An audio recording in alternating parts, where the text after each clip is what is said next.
पांच बहनें जो अपनी लाइफ का हर मोमेंट सोशल मीडिया पर डालती हैं, खाने से लेकर पीने तक, सोने से लेकर जागने तक, सेलिब्रेशंस, बिजनेस, ट्रैवल, शॉपिंग, इनकी हर चीज़ आपको इंटरनेट पर मिल जाएगी। और इन पांचों बहनों के अलग अलग यूट्यूब चैनल्स भी हैं और इसके अलावा इनके वालिद साहब का भी एक यूट्यूब चैनल है। कैसे इन पांच बहनों ने मिलकर अपनी और अपने माँ बाप की और अपने आने वाले शोहरों की ज़िंदगी बदल दी, कितनी स्ट्रगल की इन बहनों ने, कब और कैसे इन्होंने एक चैनल स्टार्ट किया और आखिर कितना पैसा है इनके पास कि इन्होंने अपना एक रेस्टोरेंट तक ओपन कर लिया। और इंटरेस्टिंग बात यह है कि इन बहनों को देखकर और भी बहुत सारी लड़कियों ने व्लॉगिंग स्टार्ट करी, लेकिन वो इतनी सक्सेसफुल क्यों नहीं हो सकी जितनी ये हैं। इन सब चीज़ों पर बात करेंगे आज की इस वीडियो में, लेकिन उससे पहले समझने वाली बात यह है कि यूट्यूब या सोशल मीडिया एक ऐसी जगह है जहाँ पर किसी को भी अपनी राय देने में कोई भी प्रॉब्लम नहीं है, चाहे वो सही हो या गलत। और पाकिस्तान में कंटेंट के हिसाब से देखा जाए तो कुछ लोग तो बहुत ही जल्दी फेमस हो जाते हैं, लेकिन कुछ लोगों को बहुत ज़्यादा टाइम लगता है अपनी पहचान बनाने में। और इसी तरह पाकिस्तान की एक फेमस यूट्यूब फैमिली जिसका नाम है सिस्ट्रोलॉजी, सुनने में आया है कि ये पहली पाकिस्तान की फीमेल ब्लॉगर है जो इतनी फेमस हुई। ये पांच बहनें हैं, इकरा कंवल, हिरा फैसल, जैनब फैसल, राबिया फैसल और फातिमा फैसल। अगर इनके फैमिली बैकग्राउंड को देखा जाए तो उनका ताल्लुक एक वेल एजुकेटेड खानदान से है। इनके फादर डॉक्टर मियां फैसल एजाज एक जनरल फिजिशियन हैं और इनकी वालिदा अजरा फैसल एक घरेलू खातून है। इनकी ही पांच बेटियां हैं और इनका ये कहना है कि हमें हमारे रिश्तेदारों की तरफ से बहुत ज्यादा बातें सुनने को मिली जब हमारी ये पांच बेटियां हुई, और कई लोगों ने तो हमारे घर तक आना छोड़ दिया और बहुत सारे लोग कहते थे कि इनको ज्यादा पढ़ाना मत, इनकी जल्दी से जल्दी शादी कर दो। लेकिन किसी को क्या पता था कि आने वाली जिंदगी में क्या होने वाला है। इनकी बेटियों को अलग अलग शौक थे, किसी को एक्टिंग का, किसी को सिंगिंग का, किसी को मॉडलिंग का। इनकी सबसे बड़ी बेटी जिसका नाम था इकरा कंवल, जिसने doctor of diet and nutrition में एक डिग्री हासिल करी, मगर उसका दिल हमेशा से एक्टर या सिंगर बनना था। इकरा कहती है कि मुझे बचपन से ही गाना गाने का बहुत शौक, मगर फिल्मी गाने नहीं, मुझे नुसरत फतेह अली खान साहब की कवालियां बहुत पसंद हैं क्योंकि मेरे वालिद साहब इसके बहुत बड़े फैन थे। और इसी चीज से शायद इकरा को एहसास हुआ कि मैं भी गा सकती हूँ। वो अलग बात है कि इसकी सिंगिंग और लोगों ने बहुत ज्यादा रोस्ट किया। खैर उनका शौक मजीद बढ़ गया जब उन्होंने बज़्म अदब के एक इवेंट पर अपनी परफॉर्मेंस दिखाई। उस वक्त इन्हें बहुत ज्यादा अप्रिसिएशन मिली और इन्हें लगा कि मैं सिंगर बन सकती हूँ। लेकिन उसके बाद इसने काफी कोशिश करी, लेकिन किसी ने भी इसको प्रोफेशनली काम नहीं दिया। खैर सिंगिंग के साथ साथ इनको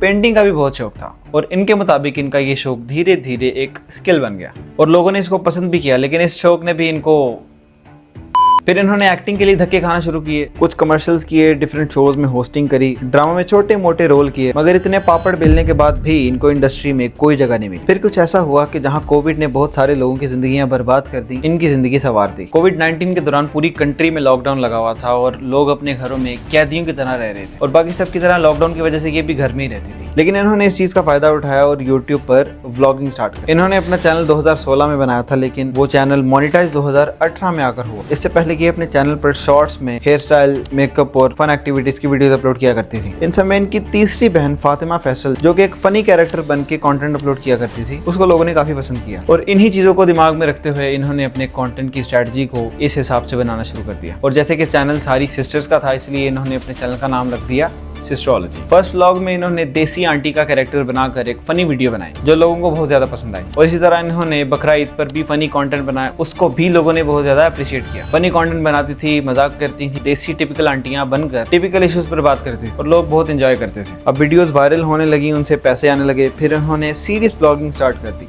मतलब अपनी डेली एक्टिविटीज और रूटीन को दिखाने लग पड़ी। और हम सब तो जानते हैं कि पाकिस्तानियों को अपनी लाइफ से ज्यादा दूसरे की लाइफ में झांकने का ज्यादा शौक होता है। बस इसी तरह इनका कंटेंट लोगों को पसंद आने लगा और इसी तरह इन्होंने एक ह्यूज फैन फॉलोइंग इकट्ठी कर ली। और जब एक का व्लॉगिंग में सिक्का चल गया तो फिर बाकी बहनों ने भी अपने अपने चैनल बना लिए और उसके साथ उनके फादर ने भी अपना चैनल बना लिया। और उनके फादर का ये कहना था कि वो अपने चैनल पर लोगों को गाइड करेंगे, मगर लोगों को समझ आ गया कि अंदर की गेम पैसा है। अब पैसों की बात सुनकर आप सबके दिमाग में यही आया होगा कि आखिर ये कितने पैसे कमाते हैं। इनके इस चैनल की पहली इनकम जो कि 80,000 रुपए थी, ये लोग सोच भी नहीं सकते थे कि वो एक दिन $80,000 में तब्दील हो जाएगी। अगर हम देखें तो आज सिस्ट्रोलॉजी 5 मिलियन प्लस सब्सक्राइबर्स गेन कर चुकी है और इनकी हर वीडियो में मिलियंस में व्यूज आते हैं। इकरा कंवल ने आज से तकरीबन 2 साल पहले, जब इनके सब्सक्राइबर्स 2.5 मिलियन के करीब थे, एक इंटरव्यू में बताया था कि उनकी नेटवर्थ $18,000 है और आज उसके 5 मिलियन सब्सक्राइबर्स हो चुके हैं। इससे आप खुद अंदाजा लगा सकते हैं कि वो कितने पैसे कमा रही होगी। और साथ ही साथ इनकी बहनें भी यूट्यूब से बहुत अच्छी खासी इनकम जनरेट कर लेती हैं। वीडियो के अलावा पेड प्रमोशंस, कमर्शियल्स और ये सब चीजें मिलाकर आप खुद अंदाजा लगा सकते हैं कि इसकी इनकम क्या होगी। अब बारी आती है इनकी शादी की। क्या ये लव मैरिज थी और कब और कैसे ये लोग मिले। जैसे कि इकरा कमल ने खुद बताया था कि ये इनकी लव मैरिज थी। इनका कहना है कि इनकी पहली मुलाकात एक शो में हुई थी जिसमें इकरा होस्ट थी और अरीब डायरेक्टर था, लेकिन उससे पहले भी किसी शो पर एक छोटी सी मुलाकात हुई थी, लेकिन उसमें कोई ज्यादा बातचीत नहीं हुई थी। इस शो में ये 2 फरवरी 2021 में मिले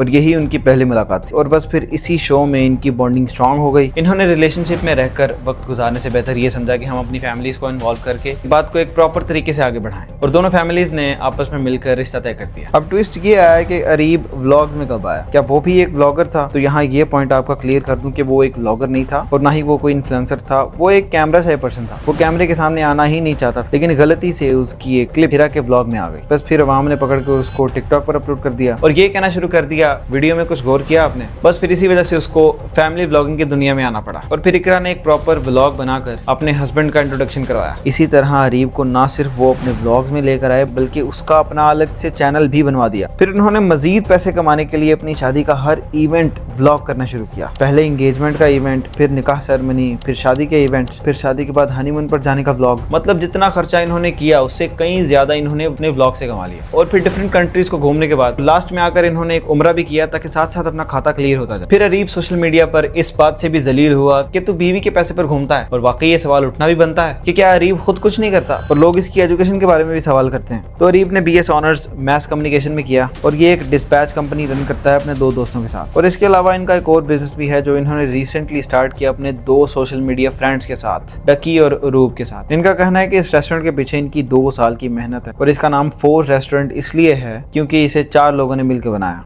और वो सारे वर्कर्स जो इस रेस्टोरेंट में काम करते हैं वो किसी खाते में नहीं आते। अब इन सब चीज़ों को आप खुद देख सकते हैं और आप खुद इमेजिन कर सकते हैं कि ये लोग लाखों में नहीं बल्कि अब करोड़ों में कमा रहे हैं और दूसरी तरफ हम लोग सिर्फ बैठकर इनके व्लॉग देख रहे हैं और अपना वक्त बर्बाद कर रहे हैं। और एक और इंटरेस्टिंग बात, मैंने सोशल मीडिया पर एक वीडियो देखी जिसमें एक बंदा कह रहा था कि यार मैं तो कामयाब हुआ नहीं, तो इनकी कामयाबी देख के खुश हो जाते हैं। कितनी कमाल की सोच है। अगर हम इनको देखने के बजाय अपने काम पर फोकस करें, खुद मेहनत करें, तो हम भी कुछ कर सकते हैं जिंदगी में। लेकिन आपको क्या लगता है, क्या इस तरीके से पैसे कमाना ठीक है और क्या कामयाबी हासिल करने का सिर्फ यही एक तरीका है कि पब्लिक फिगर बन जाओ और व्लॉगिंग स्टार्ट कर दो? आज हमारी सोसाइटी में व्लॉगिंग का कीड़ा एक नासूर बनकर फैलता जा रहा है और हम अपनी ही सराउंडिंग में देख सकते हैं कि बच्चे पढ़ाई से ज्यादा व्लॉगिंग का शौक रखते हैं।